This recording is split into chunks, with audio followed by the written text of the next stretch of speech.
Chaos. Hello and welcome back to another episode of Miles Mad. I'm your host as always, Dwayne the Captain Coffee, and we have another MCU review. And now, after waiting for, it feels like an eternity, and it's still come out later than it should now, let's talk about the solo film of Natasha Romanoff, Black Widow, finally dropping onto our screens in July 2021 and kicking off Phase 4 of the MCU now.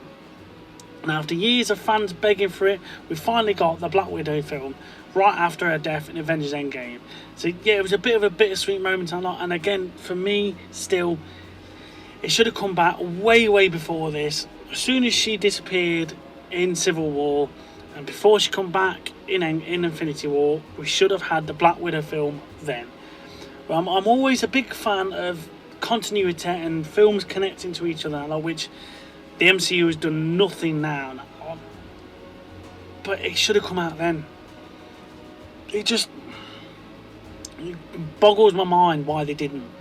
Because she's a strong enough character to do it anyway now. And the story that they told in this, apart from a few things we'll get talked about, but the story they could have told in this would have worked and hit so much better before her death, in between them moments that lot. It just, we'll get onto it, but it really grates me a lot, and it just annoys me a lot. Yeah, it gave a look into her past and a chosen family and that lot, but they could have done so much more. Now, Scarlett Johansson does own the role as always. The film gives her a more emotional weight than ever before. We also meet new faces. Yelena Belova, played by Florence Pugh. To be honest, her and the Red Guardian, they are the real standouts of this film and that lot. Yelena's dry humour, her sibling-like chemistry with that, and that hilarious movement where she does the Black Widow pose, and she's always asking that, why'd you do that pose? It was just really nice, and I really liked it. I always thought it was, the chemistry and the comical moments they've had was really funny that lot. And David Harbour's Regani as well, he brought the perfect mix of washed up super soldier meets lovable dad joke energy, and that's me. So many times I could have pulled off some daft dad jokes and that lot, and I have done. And I like to think I'm Captain America and that lot, but the shape I'm in and some of the stuff that I pull off and that lot, I'm 100% all day long Red Guardian. I could take the mick out of myself so much that lot. And then we have Rachel Weisz rounds out the group as Melania, the mysterious maternal figure with a dark past. Now the plot dives into the Red Room program and the trauma being turned into a weapon. It is a darker sort of take on the Marvel fan, and it is a good thing.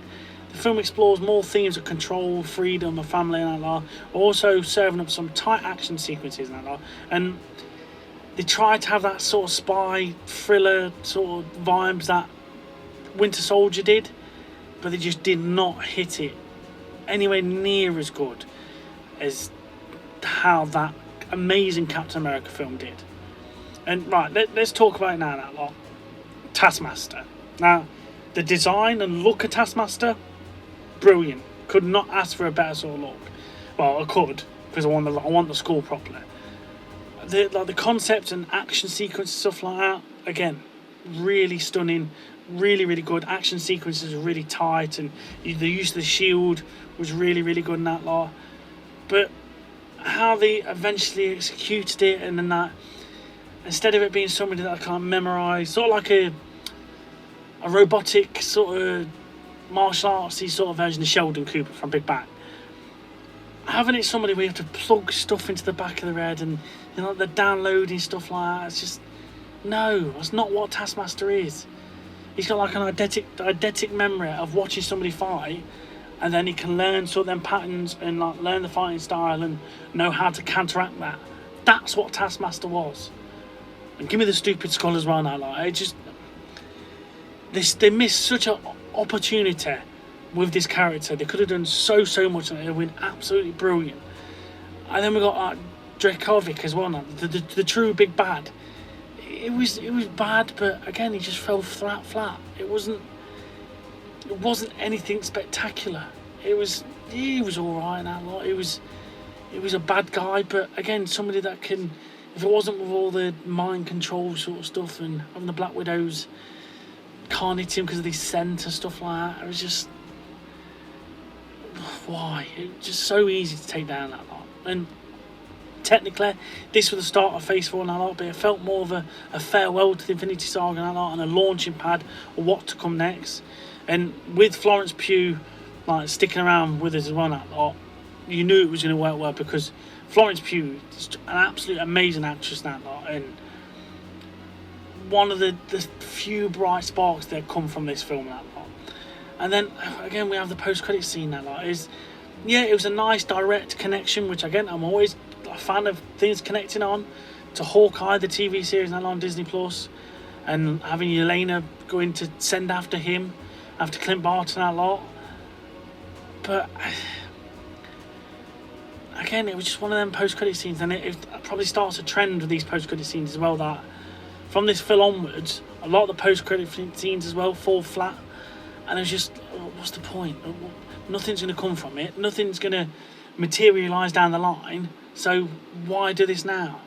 It's just really just a letdown, that sort of thing. I did like the connection to Hawkeye, and Hawkeye was an amazing series, but again, it's just, why not? Again, it just come too late. Come way too late. Again, Civil War to Infinity War, that's when that was the perfect time to bring it out.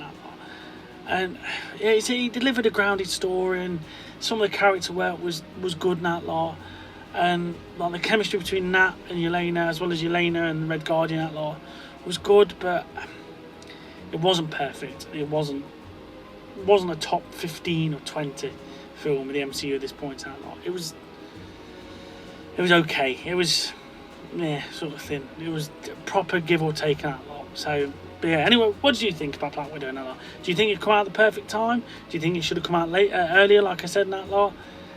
The characters, was you a fan? Let me know in the comment section below in that lot. Like, share and subscribe and all that jazz in that lot. And I will see you next time on another episode of Marvel Mad. Thank you very much, guys, and see you soon.